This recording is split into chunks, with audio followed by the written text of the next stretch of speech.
सातारा जिल्ह्यातील डोंगरी भागातील नागरिकांना कला, सांस्कृतिक कार्यक्रम आणि मनोरंजन खेळांचा आनंद घेता येणार आहे।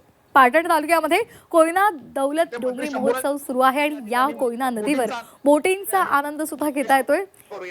तसंच हॉर्स रायडिंग असेल, उंट सवारी, कृषी प्रदर्शन, पशुपक्षी प्रदर्शन आणि महिला बचत गटांचा भव्य मेळावा सुद्धा आयोजित केलेला आहे।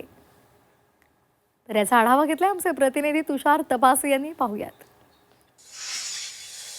पाटणमध्ये डोंगरी महोत्सव घेण्यात आलाय आणि त्याचं खरं तर नियोजन हे पर्यटन मंत्री शंभूराज देसाई यांच्या वतीने हे करण्यात आलेलं आहे। खरं तर या ठिकाणी पाटणकरांना म्हणजे या डोंगरी भागातल्या नागरिकांना या ठिकाणी खरं तर या बोटिंगचा आनंद घेता येणार आहे। त्याचबरोबर फनफेअर असेल, अशा वेगवेगळ्या गोष्टी या ठिकाणी अनेक कार्यक्रम इथे घेण्यात आलेत। इथे मंत्री शंभूराज देसाई आता या ठिकाणी बोटिंगचा आनंद घेऊन आलेले आहेत। आपण त्यांच्याशी चर्चा करूया। खेड्यातल्या, ग्रामीण भागातल्या, डोंगरामध्ये राहणाऱ्या आमच्या सामान्य माणसांना अशा गोष्टी शहरात गेल्याशिवाय बघायला मिळत नाहीत आणि शहरात किंवा मोठ्या गावात जाण्याची संधी किंवा फारसा योग येत नाही।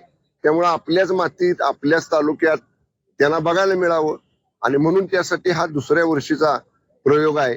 बघूया आता 5 दिवसामध्ये, पण मला विश्वास आहे जे आम्ही नियोजन केलेलं आहे, जी पूर्वतयारी केलेली आहे, अत्यंत चांगला प्रतिसाद मिळेल आणि अगदी शिस्तबद्ध पद्धतीने हा पूर्ण डोंगरी महोत्सव पार पडेल। तर या डोंगरी भागातील नागरिकांना खरं तर इथल्या ग्रामस्थांना ही पर्वणी आहे आणि या ठिकाणी जे काही महोत्सव होतोय त्या महोत्सवाचा आनंद नागरिकांनी घ्यावा असं आवाहन मंत्री शंभूराज देसाई यांनी केलेलं आहे। तुषार तपासे, झी मीडिया, सातारा।